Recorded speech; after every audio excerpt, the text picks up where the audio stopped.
This is RTV6 News at 7, working for you. Good evening to you at 7 o'clock. I'm Mark Mullins. And I'm Amanda Starantino. Tonight, two of the largest universities in the state are shutting down class attendance to try to curb the spread of the coronavirus. Indiana University has suspended in-person classes in response to COVID-19. This starts after spring break next week. In-person classes are set to begin again on April 6th, but that is subject to change. Two IU students have self-reported presumptively testing positive for the virus, but have not been on campus. And late this afternoon, Purdue University also announced it will halt in-person classes after spring break, which ends March 23rd. This as the Indiana State Health Department confirmed two more cases today, coming to a total of 6 for the state.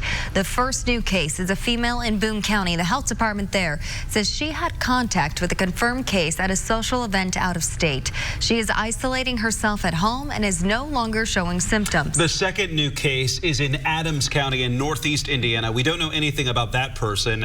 The other 4 cases already reported, one in Marion County, 2 in Hendricks, and 1 in Noble County. RTV6 is continuing to keep a finger on the pulse of the coronavirus, not to frighten you, but instead to ease your fears with education. As the virus continues to spread, RTV6's Stephanie Wade goes straight to the governor to get your questions answered. Governor Holcomb telling me tonight we are, quote, remarkably prepared for the virus. He says he's been having weekly conversations with the vice president, making sure we have the resources and agencies in place. What can you say and what can you tell Hoosiers who might be feeling fearful or afraid of the coronavirus? Well, there's no fear. We need to be prepared. And that's what the governor says they've been doing tonight after having 2 more confirmed cases of the coronavirus Tuesday, making the total of 6 cases in Indiana right now. This will be different in different situations, whether it's events or schools or businesses. You need to respond appropriately. And as the facts change on the ground, you must have to change as well. He's encouraging employers to work with their employees as we see school districts like Avon Community Schools taking action after 2 students showed symptoms. The governor saying their decision to close all of their schools through the rest of the month was the right one for them. Employers need to be working with their employees. And again, different businesses deal with different circumstances and scenarios. Some have a workforce that travels perpetually, some never. The message to folks at home. As you look around the country and you look at the trends, what we have to do is make sure that people are taking the appropriate steps. The partnerships are in place. We have the resources. Working for you, Stephanie Wade, RTV6. Let's go over some of the numbers as we track the virus internationally. This evening, according to the Johns Hopkins University Coronavirus Tracker, over 118,000 cases of coronavirus have been confirmed across the globe. 4,200 people have died, but nearly 65,000 people have recovered. In the last 24 hours, Italy's death toll has climbed, even after the Italian government put the entire country on lockdown. In the U.S., at least 36 states now have positive cases. New York State has set up the first containment zone in the country. That means a 2-week total shutdown for a 1-mile radius, with the National Guard delivering food. As coronavirus cases spread across the U.S., you may be hearing a lot of information, and we are working for you to make sure we separate the fact from fiction. This week, RTV6 will bring you a special report, Coronavirus the Facts, from what it's like to be stuck in quarantine to rethinking exactly how you wash your hands. Join us this Friday at 7 p.m. for Coronavirus the Facts, only on RTV6. And we have also compiled everything you need to know about COVID-19 in one spot. You can find that on the IndyChannel.com/coronavirus. Happening right now, a big turnout for the first meeting of the Northwest Hendricks School Board after a student walkout in response to the high school firing a whistleblower. This all ties back to a faculty member accused of sexual misconduct with a student. This is a live look at that meeting. RTV6 has cameras there. We checked the agenda. No public comment section is listed, so we'll have to see if students and families get to speak out over what's going on. Last week, Tri-West High School Attendance Secretary Dave Pyatt was fired after sharing video with law enforcement and RTV6. He told Call 6 Investigates Kara Kenny that he didn't trust the district to preserve the footage. The video showed teacher and coach Tyler Bruce entering a room with an underage student on multiple occasions and the lights going out.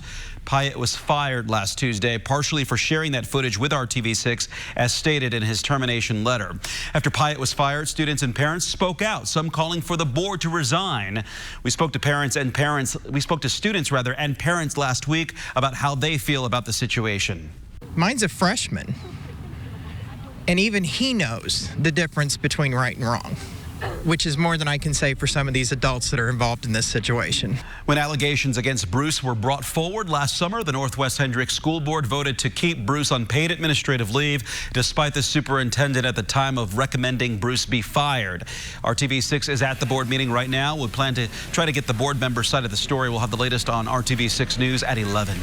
And right now we want to get to how your evening is looking out there in central Indiana. I'm here at the Tracking Center with Storm Team 6 Chief Meteorologist Kevin Gregory. It's kind of just been cloudy and gloomy and rainy. It's the feel that's changed a lot today. The look has stayed the same, but it feels a whole lot cooler. Let's flash back to probably when you were asleep. This was 5:25 this morning, 57 in Indy, 60 in Evansville. Those temperatures in the rearview mirror now. Right now we're at 43 in Indy. Temperatures are in the 30s to the north. Cooler air taking over temporarily. We start to bounce back tomorrow. We'll see significantly warmer temperatures again on Thursday, but temperatures move from here into the 30s for all of us, just above freezing in Peru, 35 tomorrow morning in Lafayette. Otherwise, temperatures lower 30s most places. There's the wind marking the transition to the cooler temperatures, but also drier conditions. The rain is out of the picture. We'll stay cloudy tonight in the morning. Temperatures move from the low 40s into the mid to upper 40s by late morning, but we stay cloudy. Well, here in the Hoosier State, we are all about basketball. So that makes this year's State Fair theme extra fitting. It's basketball celebrating the state that grew the game. The official announcement came today at the Indiana State Fairgrounds Coliseum, where many memorable basketball moments have taken place over the decades. Another cool coincidence, the fairgrounds first opened in 1892, the same year basketball was introduced in our state. And while basketball started in Massachusetts, Indiana can claim to have elevated that sport to its place it is today. State Fair leaders say our state's farming culture meant teens had time between harvest and planting to dribble around. The coronavirus has far-reaching effects beyond your health, and it's hitting these businesses particularly hard. How Asian-owned shops are adapting to the crunch. Then a bit later on, a family goes 2 decades knowing their son's killer is walking around free. Now new technology is changing everything. How advances in DNA databases are closing up long cold murder cases. Still ahead when RTV6 News continues. Live on CourtTV.com. This is the news on RTV6. The coronavirus epidemic is having major impacts on small Asian-run businesses here in the U.S. Our Thomas Huppaugh found that some places say the number of their customers has been cut in half. The Pacific Ocean market has been a staple of Asian American businesses in Aurora, Colorado for years.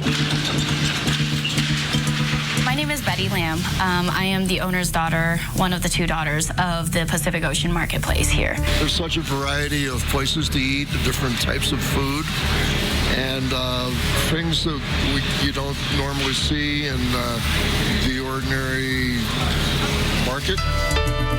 Within the last month, business has been somewhat of a roller coaster ride since the coronavirus first surfaced. With people panicking across the country, we've heard stories in New York saying that there's no more rice, and in Atlanta there's no more rice, so people are continually to stock up on that. The outbreak began in China and quickly spread across Asia. Since then, a growing number of coronavirus cases have been confirmed in the U.S., and customers seem to be staying away from Asian American businesses as a precaution. According to the New York Times, business at shops that sell Asian products dropped by 70% in the first 2 weeks of February. The Chinese Merchants Association in San Francisco says foot traffic in their Chinatown district dropped by 50%. It's a little off and on right now. We're not too sure how it's going to go. I think it's kind of sad. I think we're panicking for no reason at all. That doesn't keep me from going out. From the restaurants we work with, we have seen and heard that they're not doing very good, and that there have been a lot of customers that just, even loyal customers that haven't been going to their restaurants due to the coronavirus.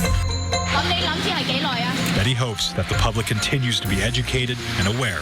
That way Asian businesses can still thrive during these times. I'm Thomas Huppaugh. Coming up here on RTV6, the coronavirus can stake out and live on your phone for days. Now the word on what you can and can't use to properly disinfect it. Our big temperature changes will continue. In some spots, 20 degrees colder right now than we were 24 hours ago. We'll look ahead coming up. Hoops. This is banking. A Fifth Third better. This is RTV6 News at 7, working for you. Thanks to advances in forensic technology, there has been an arrest in a Marion County murder from nearly 2 decades ago. The Marion County Prosecutor's Office says DNA evidence led to the arrest of William Swain for the sexual assault and murder of Arthur McFall. McFall's body was found inside a motel room in October of 2000. Investigators carefully preserved the evidence in the murder, which matched up with Swain after he was arrested for theft in 2018. Prosecutor Ryan Mears says it means a lot to be able to solve this for the victim's family. Obviously, this has been an incredible ordeal for them, and I think there's a certain level of relief, but it also brings up something that's really, really difficult that their family member had to go through. But hopefully, at the end of this process, we'll be in a position to help bring that family justice and some level of closure. Investigators say a fingerprint found at the crime scene eventually matched that of Swain. Prosecutors also say Swain's DNA was determined to match DNA that was found on wounds to McFall's neck. Both were used in the FBI's DNA database to match up with Swain. And that cold case was solved with the assistance of COVID. The FBI's DNA database developed with modern technology. Databases like this are helping investigators solve similar cases across the nation right now. Our Elizabeth Ruiz takes us inside that process. It was January of 1980 when 21-year-old Helene Pruszynski was kidnapped, raped, and murdered in Douglas County, Colorado. Her body was found in a field, but police never identified a suspect. Pruszynski's murder became a cold case. We consider a case that does not have any viable leads after 1 to 2 years, a cold case. However, cold case detective Shannon Jensen says the case was never forgotten. Detectives continued to reopen it for 40 years. Then, with the help of new DNA technology, the suspect was identified in December of last year as James Curtis Clanton. He will be sentenced on April 10th based on the first-degree murder laws in 1980. Pruszynski's sister, the only immediate family still living, finally received the closure she had waited decades for. She couldn't believe that after all these years, we were able to identify and arrest a suspect in her sister's murder. One key element to solving the case was DNA from people related to Clanton. Detective Jensen actively searched a public database called GEDmatch, which is used as a way for people to learn more about their family history. She came across Rob Deal, who turned out to be Clanton's fourth cousin. When Detective Jensen reached out, he says he went through a wide range of emotions. A split second, you go, okay, I'm good. And then I think about my cousins who lived in the Denver area in the 1980s and thinking, oh, what if they're implicated? But Rob says it didn't take long for him to realize he wanted to help, especially when he discovered how serious the crime was. You just think it's been cold for decades and so long that if there's no evidence now, this isn't going to be solved. So Rob gave Detective Jensen access to his family tree and his DNA. Those both are critical elements in a newly utilized DNA technology called genetic genealogy. Traditional genealogy is using public records to document a person's family tree and their ancestors. Genetic genealogy is when you're using DNA to help with that process. Cece Moore is the chief genetic genealogist at Parabon Nanolabs. Parabon didn't work on Miss Pruszynski's case, but the tech company has helped law enforcement across the nation identify more than 100 criminals the past 2 years. For us, significant amounts of DNA could be less than 1%, which is really a breakthrough because previously with law enforcement cases, you needed to have an exact match or a very close family member. In Pruszynski's case, law enforcement in 1980 collected plenty of DNA evidence and stored it properly, making it possible for detectives today to upload a DNA profile to find her killer. In fact, Detective Jensen says she's currently in the process of solving 2 more cold cases. It's given new life to cases that we once thought might have been unsolvable. In Douglas County, Colorado, I'm Elizabeth Ruiz reporting. Well, good news if you're now trying to clean the germs off of your phone. Apple now says it is safe to use disinfecting wipes on your phone or iPad.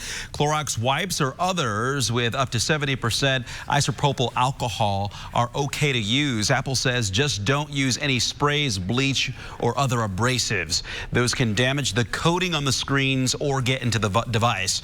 Health officials say the coronavirus may be able to live up on surfaces for up to 9 days, so they are urging you to clean items like phones that you use a lot. Previously, tech companies warned against using wipes, but they now say it's okay. Good to know. And you should be just wiping down everything you can right now. At this point, right? Hands-free weather coming up. Even the clicker. Yeah, I did wipe that off today, actually. 7/800ths of an inch of rainfall, just over 3/4 of an inch in Bloomington. That was overnight and this morning. We've kind of turned the page on the rainfall. It wasn't as heavy north of Interstate 70. There were little isolated spots, Vincennes toward Bloomington, Columbus, Shelbyville, Rushville, south. Okay, lots of clouds, no rain tonight. We're not expecting rain during the day tomorrow. You can see in the northern portion of the state, once you get north of Logansport, Monticello, Peru, there's been some breaks in the cloud cover, even some sunshine in the afternoon into the early evening hours. Our temperature trend, as we mentioned, much colder than 24 hours ago. We'll go back up tomorrow and then peak on Thursday with the warmest temperatures. It's 20 degrees colder in Muncie now than 24 hours ago. Temperatures 43 in Indy. The cooler, drier air will work its way in from the northwest on a northwest wind that will calm down, then become more southerly during the day tomorrow. Thursday, most likely time for rain Thursday night into early Friday morning. Spend the rest of Friday dry, and then as we get to the weekend, cooler temperatures in the weekend arrive at the same time. Our rain chances and even some snow mixing in possible as we get to Saturday night. Tomorrow, 42 after temperatures climb from that morning low around 6 a.m. of 39. We'll be at 50 midday. Afternoon reading 56. Wind out of the south, no stronger than about 5 to 10 miles per hour. Other temperatures, all in the 50s. These are above average. Our average high is 49 right now. Won't be long. We'll take the next step and have an average high right at 50 degrees. From Texas across Arkansas into Kentucky, Tennessee, and southern Indiana, there's a marginal or low risk for strong thunderstorms Thursday. I think they're more likely as you get to the Ohio River and south. I just point that out. We'll keep that in mind here as we move toward Thursday night. Thursday, cloudy. There's that line of showers, maybe some isolated thunderstorms. Terre Haute to Kokomo to Fort Wayne, just to the northwest of Indy at 11 o'clock on Thursday night. Temperatures Thursday, they're as warm as they'll be for the rest of the work week through the weekend. We'll start to bounce back early next week with temperatures in the 60s. There's your forecast for the weekend. Quite a bit cooler. 44 Saturday. Rain showers, as I mentioned, Saturday night may mix with some snow. Sunday, we're dry and 47. As you look at the 7-day planner, temperatures early next week bounce back into the low 50s Monday, 60s Tuesday. Beyond the 7-day forecast, above average temperatures are expected to continue. Up and away. You got it. All right, thanks, Kevin, for that. Still ahead here on RTV6, the best things in life are free, but these researchers say you can give that to the birds and the bees. The science behind money buying happiness. Coming up when the news here on RTV6 continues.